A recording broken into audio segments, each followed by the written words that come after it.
Bien. Voilà, nous nous retrouvons de nouveau pour un enseignement. Alors hier, certains d'entre vous ont peut-être cherché à se connecter. Malheureusement, il y a eu un problème technique.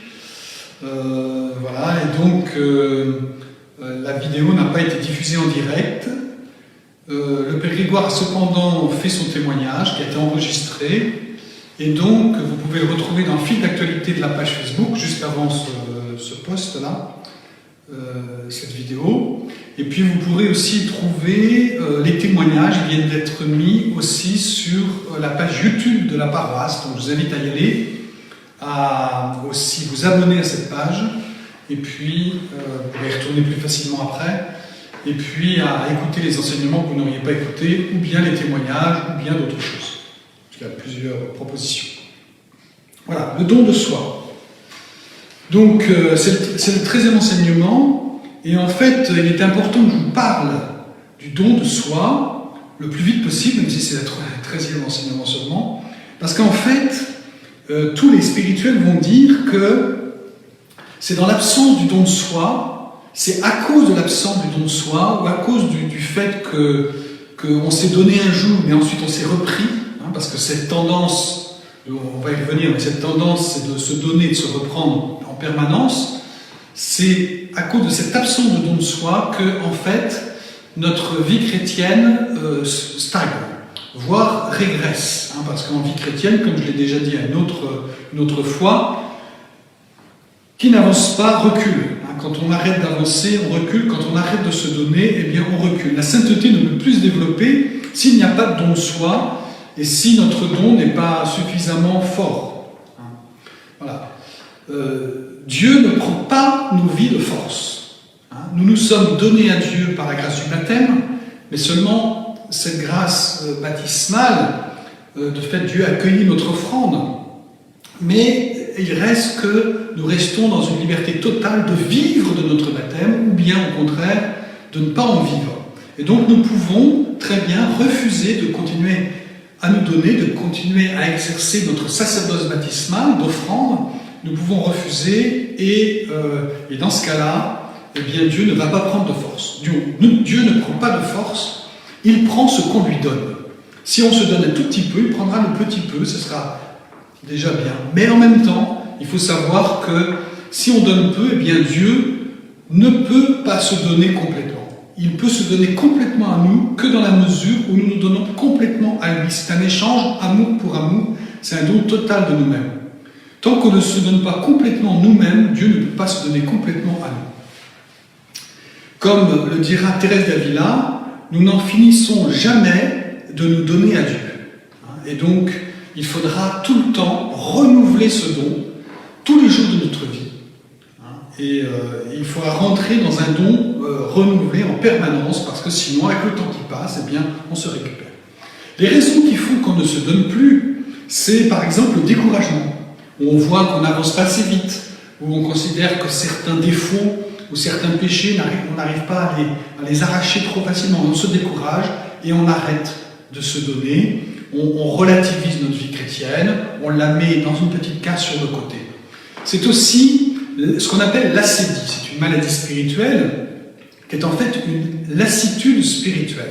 On vit dans un ronronnement spirituel chrétien, on continue à aller à la messe, tout ça, mais en fait, il n'y a plus de zèle intérieur, il n'y a plus de désir de se donner, mais on vit ça un peu comme une formalité, il y a une vraie lassitude, on n'a plus goût à notre vie chrétienne. L'autre raison, c'est le temps qui passe. Le temps qui passe, on le voit quand on est jeune, on a tendance à vouloir se donner avec beaucoup de générosité, et le Seigneur l'a voulu ainsi, mais ensuite, petit à petit, on peut s'installer en vieillissant, les années passant, on s'installe dans une routine, on s'habitue, on ne se pose plus de questions, on vit les choses sans se questionner, alors que quand on était plus jeune, on osait se poser certaines questions de façon beaucoup plus forte. Voilà, le temps qui passe peut faire que si on s'est donné un moment de notre vie à une conversion, lors de notre mariage, lors de notre consécration, notre ordination, ou bien un autre moment fort spirituel, une consécration quand on se consacre à Marie, etc., une prière, eh bien on a pu se récupérer, ensuite se reprendre. Une autre raison qui font qu'on ne se donne plus, c'est le changement de situation. Il suffit qu'on change de situation, on était dans un contexte où on était porté, on part ailleurs, on déménage, on change de fréquentation, on change, et ça peut être aussi en restant chez nous, hein, c'est-à-dire on change nos fréquentations, on commence à donner plus d'intérêt à d'autres relations, et petit à petit, eh bien, on oublie, on est détourné un peu de notre don de nous-mêmes à Dieu, et on oublie, comme on dit parfois, on oublie notre premier amour. Hein, c'est l'amour qu'on avait pour Dieu, on l'oublie, petit à petit, il s'efface un petit peu plus. Voilà, tout ça, ce sont des raisons qui font qu'on peut se récupérer et ne plus se donner. Pourtant, l'évangile est radical, il nous demande un engagement, un don de nous-mêmes absolu et indéterminé. Hein, c'est vraiment ce que nous appelle le Seigneur. Absolu, c'est-à-dire qu'on doit se donner totalement en toute confiance. Hein, Dieu ne prend rien, il donne tout. Quand on lui donne tout, il donne tout. On n'a rien à perdre, au contraire, on a tout à gagner. Et indéterminé, c'est-à-dire on donne tout et sans limite, sans savoir bien ce qui va se passer, sans mettre des limites dans ce que le Seigneur pourrait faire dans nos vies. C'est cela la conversion permanente à laquelle nous sommes invités, et nous sommes invités à renouveler toujours cette radicalité du don, donc radical et absolu. Il faut s'offrir totalement, radicalement, mais par amour. Hein, l'Épître aux Romains nous le rappelle au chapitre 12, « Je vous exhorte donc, frères, par la tendresse de Dieu, à lui présenter votre corps, votre personne tout entière, en sacrifice vivant, saint, capable de plaire à Dieu.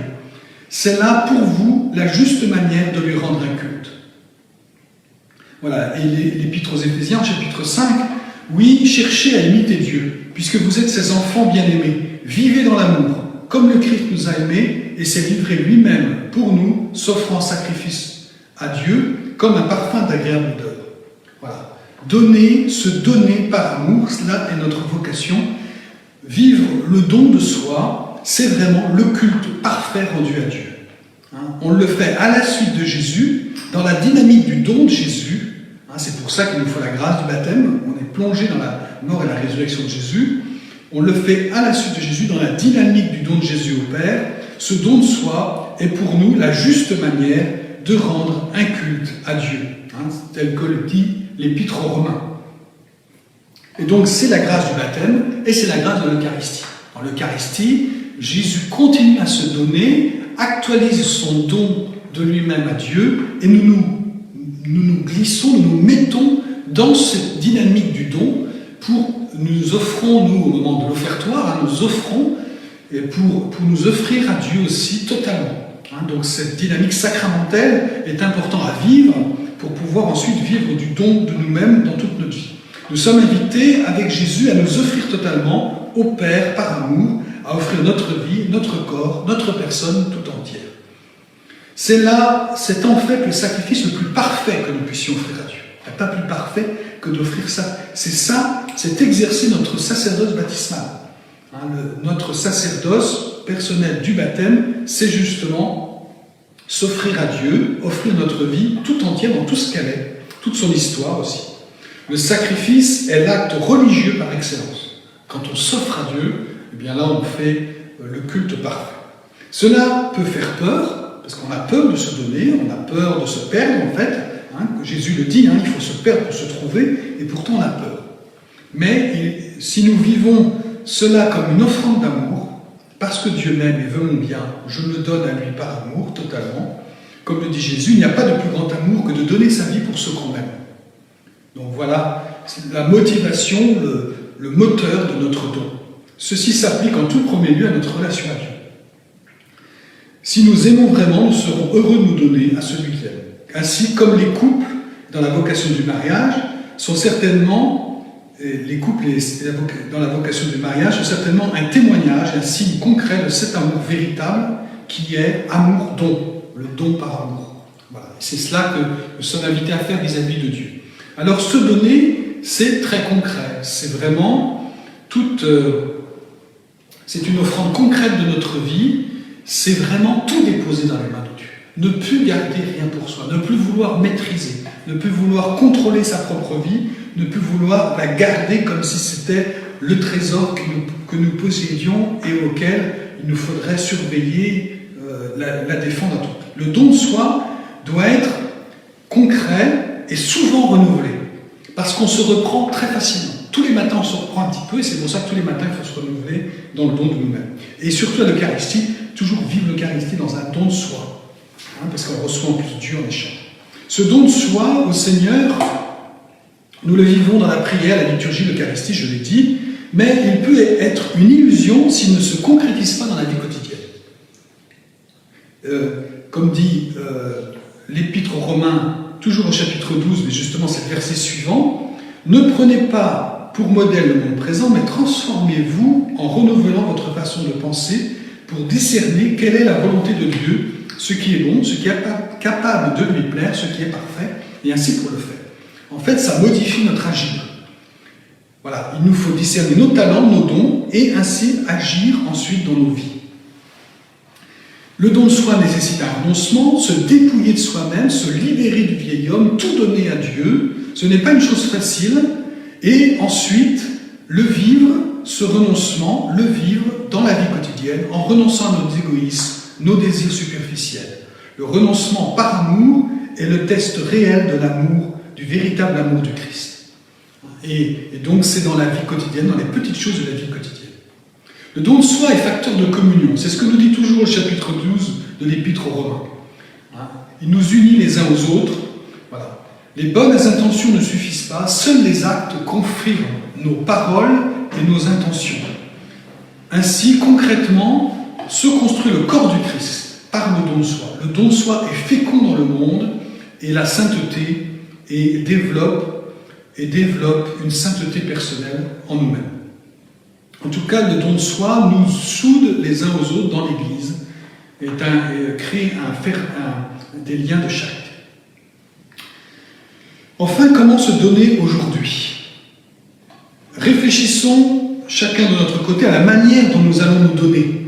À Dieu en premier, donc par la prière, l'Eucharistie dominicale est nécessaire pour cela, même si aujourd'hui nous vivons de façon très particulière, par la prière d'offrande, par la consécration aussi, les prières d'offrande et de consécration. Quand on fait des petits cheminements, des retraites, là on prépare sur la paroisse les 33 jours pour se consacrer à Jésus par les mains de Marie, mais il y a aussi d'autres consécrations au Sacré-Cœur et tout ça. Toutes ces consécrations sont là pour nous aider à entrer dans le don de nous-mêmes à Dieu, total, absolu, indéterminé, c'est-à-dire sans limite, et renouvelé. Et aussi, mais ça ne suffit pas, il faut aussi réfléchir à nos engagements dans l'Église, au service de nos frères, dans l'évangélisation, au service des gens plus malheureuses. Soyons concrets, donnons du temps au Seigneur et donnons du temps aux autres, par amour de Dieu. C'est ainsi que le don se concrétise. Le don de soi demande des renoncements concrets, voilà, et donc d'agir comme ça. Mais en même temps, le don de nous-mêmes demande aussi de la prudence. Parce que dans le zèle, parfois, on peut donner tout, totalement, mais sans respecter les besoins de notre nature, les besoins légitimes de la nature, notre équilibre de vie, nos besoins familiaux, la nécessité de prendre du temps pour se détendre, pour se reposer. Il y a de nombreux dangers dans le don, car aujourd'hui, notre société où on vit vieux, globalement, eh bien, toujours dure longtemps, c'est une expression de Monseigneur Gaucher, toujours dure longtemps aujourd'hui. Et l'on peut chuter facilement dans la maladie du don, qui est le burn-out, c'est-à-dire on en fait trop. Et on n'a pas réalisé qu'on se donnait mal, et qu'on se donnait trop, enfin pas trop, mais on se donnait mal.